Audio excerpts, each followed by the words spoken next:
नमस्कार, आप देख रहे हैं वरिष्ठ नागरिक केसरी क्लब का फेसबुक पेज। मैं हूं आपका होस्ट निखिल कुमार। आज हमारे साथ खास बातचीत में हमारी मेहमान है राधिका जी, जो किरण मैम की राइट हैंड भी हैं, वरिष्ठ नागरिक केसरी क्लब की कोऑर्डिनेटर भी हैं, जिन्होंने वरिष्ठ नागरिक केसरी क्लब जो एक बहुत बड़ा वटवृक्ष है उसमें माली की भूमिका निभाई है और अभी तक अपनी भूमिका निभा रही हैं। नमस्कार मैम, स्वागत है नमस्कार। आपका वीएनकेसी में। नमस्कार। मैम, वीएनकेसी बहुत बड़ा क्लब है, 17 साल पूरे हो चुके हैं, 18वें साल में प्रवेश कर चुके हैं। किरण मैम इसकी कर्ता धर्ता हैं। किरण मैम से आपका जुड़ाव, आप किस तरह से जुड़ी उनके साथ? देखिए, मैं करीब 25 साल पहले किरण मैम के साथ और पंजाब केसरी परिवार के साथ जुड़ी थी। मैं बेसिकली टीचिंग प्रोफेशन में थी और मैं उनके जो ट्विन्स बच्चे हैं आकाश और अर्जुन, उनको मैं घर में कुछ हेल्प पढ़ाई में देती थी। काफ़ी देर उनको पढ़ाने के बाद फिर किरण मैम ने बोला कि मुझे आप जैसे लोगों की ज़रूरत है। तो मैंने, और साथ में उन्होंने 2007 में जब स्टार्ट किया तो मुझे इस क्लब को देख के बहुत अच्छा लगा, क्योंकि इसमें जो है असल में काम होता है। अगर मुझसे कोई पूछे, मुझे कोई स्क्रिप्ट लिख पढ़ने की ज़रूरत नहीं पड़ती, ना कुछ सोचने की ज़रूरत पड़ती है, क्योंकि मैं खुद देख रही हूँ इतने साल से कि इसमें काम होता है। तो किरण मैम ने बहुत अच्छा ये शुरुआत इस क्लब की करी थी और हम बड़े भाग्यशाली हैं कि हमें मौका मिला कि हम इसके साथ जुड़ गए और हमें एक बहुत अच्छा सेवा करने का प्लेटफॉर्म मिला। मैम, वरिष्ठ नागरिक केसरी क्लब में आप किस किस तरह के काम करती हैं? क्योंकि बहुत बड़ा एक क्लब है, एक एनजीओ टाइप है पूरा बड़ा। किस किस तरह के आप काम करती हैं? देखिए, सबसे पहले मैंने इसमें जो डोनेशन का काम है वो शुरू किया था, क्योंकि इसमें 3 तरह के लोग जुड़े हुए हैं। जी। एक अपर मिडिल क्लास, एक मिडिल क्लास और एक बिलो पॉवर्टी लाइन जिसे हम कह सकते हैं, जिनको आर्थिक सहायता की ज़रूरत है। जी। तो वरिष्ठ नागरिक केसरी क्लब ने एक ऐसा दानदाताओं का काम शुरू किया कि पंजाब केसरी तो मदद करता ही था और करता है अभी तक भी, और लोगों की मदद से, जो हमारे बुज़ुर्ग ऐसे हैं जो जिनको की आर्थिक मदद की ज़रूरत है, उनको अगर कोई मदद मिलनी चाहिए तो ये दानदाताओं की मदद से मिलती थी। तो वो सारा काम मैं देखती थी, क्योंकि मैंने देखा बहुत सारे लोग खुशी में, गम में, कभी किसी की पुण्यतिथि है या किसी की शादी की एनिवर्सरी है, जन्मदिन है, कर्म दिन है, बहुत लोग इस तरह से आते थे। तो ये इसलिए शुरू किया था ताकि जो हमारे बिलो पॉवर्टी लाइन के हमारे बुज़ुर्ग हैं उनकी मदद हो सके। और उसके बाद फिर आगे जैसे मुझे काम दिखते गए, जिस तरह से जब हेल्थ कैंप वगैरह लगते थे मिडिल क्लास लोगों के लिए, उनके डॉक्टर्स के साथ कोऑर्डिनेट करना, सारा ही उनको इधर से उधर लेके जाना, या अपर मिडिल क्लास को अगर हमने कहीं घुमाने लेकर जाना है तो उनकी सारा अरेंजमेंट करना, सारा उनका उनको लिखना, पेन डाउन करना, इस तरह के काम मैं करती थी सारे। लेकिन अब तो इतना ज़्यादा आदत पड़ गई है कि कोई भी काम मिले वरिष्ठ नागरिक से संबंधित तो मैं आराम से करती हूँ और मुझे बड़ी खुशी होती है। कभी कभी ऑफिस में काम करते हुए जैसे बुज़ुर्ग आ जाते थे, तो उनको ये लगता था कि ये तो काम कर रही हैं, तो हम उनको ये बोलते थे कि आप बैठिए, आप बात करिए अगर आपको करनी है। तो मैंने इतने साल में ये भी देखा कि बुज़ुर्गों को कोई अगर समस्या ना भी हो, मान लो घर से कोई बहुत अच्छा भी है, तो उनको अकेलापन बहुत खाता है। उनको बात करने के लिए कोई ना कोई ज़रूर चाहिए। तो अगर हम उनके साथ 5 या 10 मिनट बात भी कर लेते थे तो वो बहुत खुश होके जाते थे। तो ये भी हमारे काम के अंदर ही शामिल था कि अगर बुज़ुर्ग कोई आया है तो उसको खुश करके भेजना है। और मैडम जो थी उनका यही रहता था हमेशा कि ब्लू कार्ड वालों का अगर कोई प्रोग्राम है, जिस तरह से ब्लू कार्ड वालों का हम लोग 6 तारीख को, हर महीने की 6 तारीख को उनको जी। आर्थिक सहायता देते हैं। जी। तो इस तरीके से ये सारे काम वीएनकेसी के ही अंडर आते थे और हमें बड़ी खुशी होती थी कि अगर हमने किसी बुज़ुर्ग को खुश करके भेजा था। मैम, अभी आपने बताया कि किस किस तरह के कार्य आप करती थी। तो मैम, फ़िलहाल जो है आप अभी आर्थिक सहायता की आपने बात की है, वो हर महीने की 6 तारीख को जो हम देते हैं, तो 6 तारीख कुछ स्पेशल जो हम उनको देते हैं, इसके 6 पीछे कोई तारीख कारण इसलिए है? रखी थी एक्चुअली, जो बिलो पॉवर्टी लाइन के जो बुज़ुर्ग हैं, उनको हम लोग, हमारा वैसे जो कार्ड होता है वो वाइट कार्ड है, वाइट एंड रेड कार्ड है। जी, इनके लिए हम लोग ब्लू कार्ड बनाते हैं, नीला कार्ड। और इनको ब्लू कार्ड होल्डर्स बोलते हैं, इनके कार्ड ही अलग से बनते हैं और वो देखने से ही पता चल जाता है कि ये आर्थिक सहायता लेने के लिए आए। 6 तारीख का जो आपने पूछा वो इसलिए रखा गया 6 तारीख का कि महीने की शुरुआत होती है, किसी को अपनी दवाई लेनी है या किसी को वैसे कुछ खर्चा करना है, तो शुरुआत में वो लोग लेके आ जाएं। और एक ही दिन रखा हुआ है जिस दिन वो आते हैं। आर्थिक सहायता के साथ साथ हम लोग साल में इनको कपड़ा, राशन और भी जितनी ज़रूरत का सामान होता है वो देते हैं। इसके अलावा जब हर महीने आते हैं वो फिर इनको, इनका जो भोजन है, खाने पीने की व्यवस्था भी सारी करते हैं। तो मेन मकसद यही था 6 तारीख का कि महीने की शुरुआत में जी, इनको जी, मिल जाए पैसा जी। और इनको मुश्किल ना हो। मैम, जो क्लब में हम मेंबर बनना चाहते हैं या अगर कोई बुज़ुर्ग मेंबर बनना चाहता है, तो उसका प्रोसेस क्या रहता है? मेंबरशिप कैसी रहती है? देखिए, मेंबरशिप जो है पूरी तरह से फ्री है। ना केवल जो हमारे ब्लू कार्ड होल्डर्स हैं उनके लिए, बल्कि पूरे के पूरे मेंबर्स के लिए कहीं पे भी एक पैसा भी इस क्लब में लिया नहीं जाता है। सिर्फ ये होता है कि वो भारत का नागरिक हो और उनका हम लोग आधार कार्ड या जो भी उनके पास आई कार्ड अवेलेबल है वो मंगाते हैं, 2 फ़ोटोज़ लेते हैं और उसके बाद उनका फ़ोन नंबर लेते हैं और यहाँ रजिस्टर हो जाता है। और इतनी सारी ब्रांचेज़ हैं हमारी, 23 के अराउंड ब्रांचेज़ हैं जी, पूरे हिंदुस्तान में। तो इतनी सारी ब्रांचेज़ खोलने का मतलब ये है कि जो जिसको जो भी नज़दीक पड़ती है ब्रांच, वो उस ब्रांच में चला जाए ताकि बुज़ुर्ग को 1-2 किलोमीटर से ज़्यादा सफ़र ना ना करना करना पड़े। पड़े। तो इसलिए मेंबरशिप पूरी फ्री है, सब कुछ उनको मुफ़्त में दिया जाता है। इवन जो हेल्थ कैंप्स वगैरह लगते हैं, उसमें भी जो डॉक्टर्स जो चेकअप हैं और जो दवाइयाँ, जो अगर थोड़ी बहुत उनकी उसकी होती हैं, डॉक्टर्स अगर प्रिस्क्राइब करता है, वो भी सारा फ्री में दिया जाता है। आँखों के ऑपरेशन कैटरैक्ट के फ्री में कराए जाते हैं, चश्मे उनको कई बार दिए जाते हैं। ये सारा काम उनके लिए मुफ्त होता है। मैम, वरिष्ठ नागरिक केसरी क्लब की एक यूएसपी, जो एक ख़ास बात हम अलग कह सकते हैं, वो है अडॉप्शन फैसिलिटी। इस अडॉप्शन फैसिलिटी के बारे में अगर आप कुछ बताना चाहें? देखिए, एडॉप्शन बच्चों को तो अडॉप्ट करते लड़के लड़की को सुना होगा, जो कपल्स करते हैं। लेकिन सबसे पहले किरण मैम ने ये एडॉप्शन की प्रथा शुरू की कि बुज़ुर्गों को आइए अडॉप्ट करें। उसमें ये है कि बुज़ुर्गों को घर नहीं लेके जाना, बल्कि उनके खाने पीने और दवाइयों का खर्चा यहाँ दीजिए। वो हम लोग यहाँ पे इसलिए कहते हैं दीजिए कि अगर बाहर से बाहर अगर कोई किसी को दे देता है तो उसका मिसयूज़ ना हो जाए। जी, तो ये हमारे थ्रू अगर ट्रस्ट में देते हैं तो ट्रस्ट आगे, जैसे ही ट्रस्ट को कोई बुज़ुर्ग को कोई अडॉप्ट करता है तो आगे से जो ट्रस्ट है उनको फटाफट से हेल्प देता है। तो इसलिए अडॉप्शन का ये सिस्टम है कि भाई हमेशा के लिए जब तक वो बुज़ुर्ग ज़िंदा है, मान लो अगर आपने अडॉप्ट किया 1000, 2000, 3000, ये हम लोग इसलिए देते हैं क्योंकि कईयों की दवाइयों का खर्चा ज़्यादा होता है। जी, तो 3000 तक, 4000 तक भी हम लोग देते हैं पर बुज़ुर्ग को। वो इसलिए कि उनको दवाइयों का खर्चा या थोड़ा बहुत किसी को अपनी जेब में रखने के लिए भी चाहिए होता है।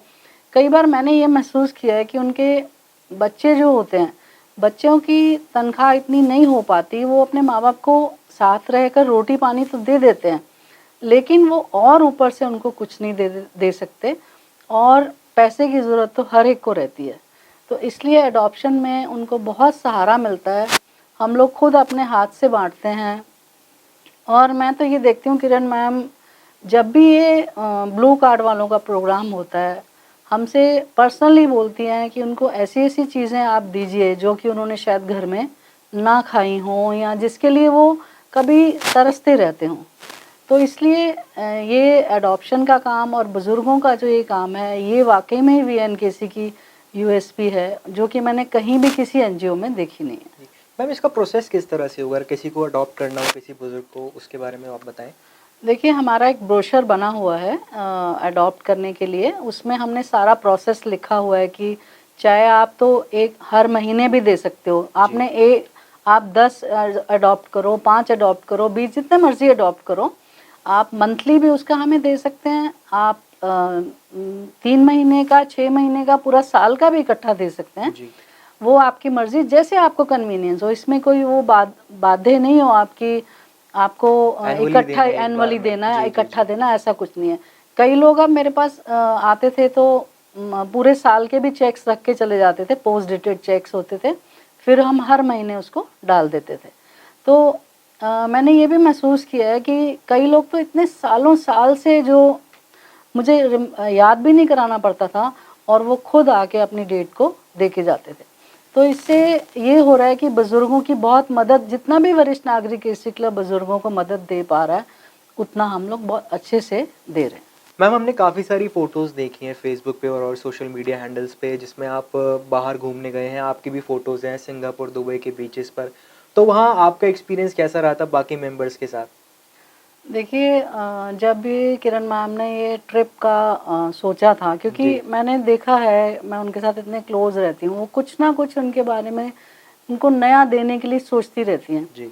तो सबसे पहले हमने सिंगापुर का ट्रिप जब अरेंज किया था, तो उसमें अपर मिडिल क्लास के लोग गए थे, क्योंकि इन परिवारों में को आर्थिक कमी नहीं है कोई पैसे की या किसी चीज़ की, लेकिन कईयों के बच्चे बाहर हैं, कईयों के बेटियां हैं या बेटे हैं वो बाहर हैं, या वो अकेले रहते हैं, तो उनको कोई घुमाने फिराने वाला नहीं होता।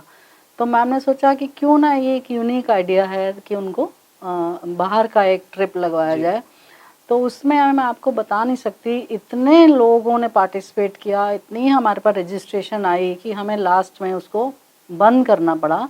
और वहाँ तो इनका जो कई कई लोग, कुछ गांव के भी हमारी ब्रांचेज हैं, तो गांव में कई लोग ऐसे थे जो कि पहली बार हवाई यात्रा कर रहे थे, तो उनके चेहरे पे जो खुशी थी, और उनके परिवार वाले सारे छोड़ने आए उनको एयरपोर्ट पे, तो वो देखने वाला सीन था कि पहली बार जा रहे हैं, उनको थोड़ी सी एक्साइटमेंट भी थी, थोड़ा सा डर भी लग रहा था। तो हम लोगों ने उनको बहुत तसल्ली दी, क्योंकि मैम का यही रहता है मकसद कि ये हर तरीके से खुश रहने चाहिए। जी। तो बहुत तैयारियां की हम लोग, बहुत सारा सामान भी लेकर गए यहाँ से, कि रास्ते में भी उनको मुश्किल ना हो, वहाँ भी कोई मुश्किल ना हो, क्योंकि दूसरी कंट्री में पहली बार जा रहे हैं।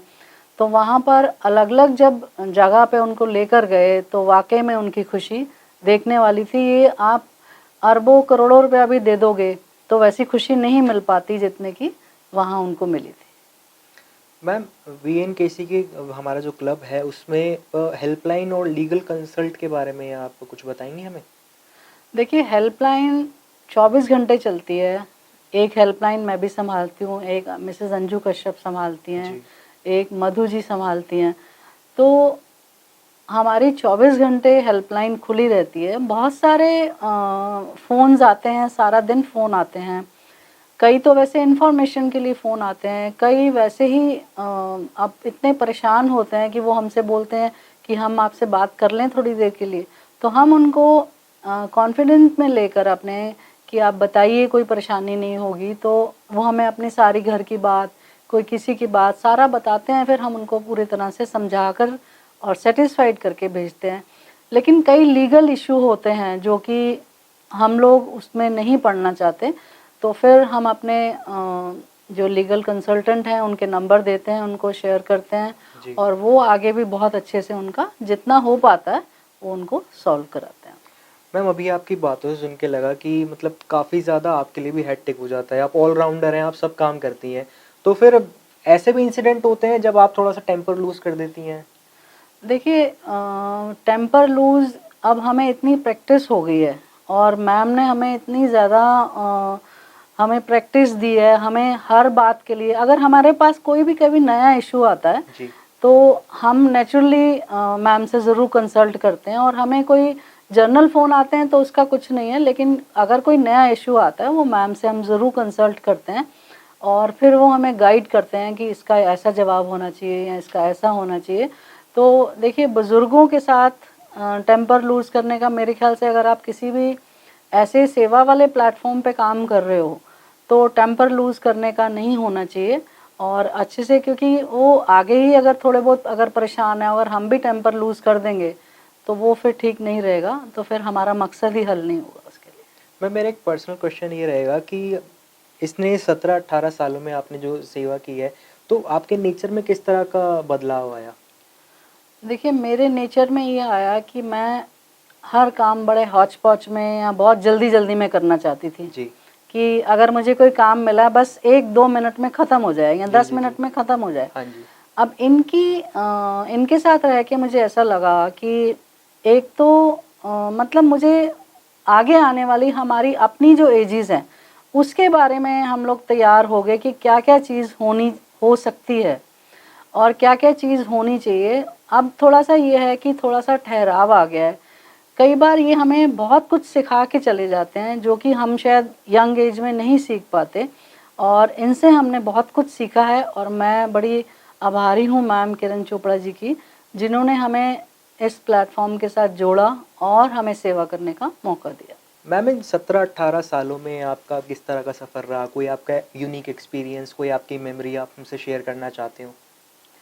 देखिए, वरिष्ठ नागरिक केसरी क्लब में सारे ही मेंबर हमें बहुत प्यारे हैं, लेकिन कई मेंबर्स हमें इतना ज़्यादा मतलब पैम्पर करते हैं, उसको पैम्पर कह सकते हैं, या सपोर्ट करते हैं, कि हमें ऐसे लगता है कि हमारे माँ-बाप हमारे पास अभी भी हैं, और उनका प्यार हमें, मतलब हमें डे एंड नाइट उनकी कई बार चिंता लगी रहती है कि भई ये ठीक है, इनकी तबीयत जी, ठीक जी, है, या जी। ये ठीक है। या जिस तरह से हम लोग प्रोग्राम करते हैं, वो बच्चों की तरह बिहेव करते हैं, और ऐसे लगता है जैसे छोटे-छोटे नर्सरी के या फर्स्ट क्लास के बच्चे पार्टिसिपेट जैसे करते हैं वैसे करने आ गए हों। तो बहुत अच्छा लगता है इनके साथ, बहुत अच्छा लगता है काम करके, और बहुत यूनिक है इनकी जो सारा नेचर है सबका बहुत यूनिक है, और मुझे बहुत अच्छा लगता है इनके साथ काम करके।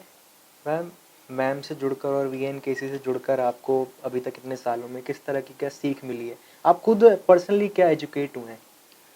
देखिए, एजुकेट ये हुई हूँ कि हमें अपने फ्यूचर का जो है, किस तरह से हमें बिहेव करना है, हमें अपने बच्चों के साथ कैसे बिहेव करना है या कैसे रहना है।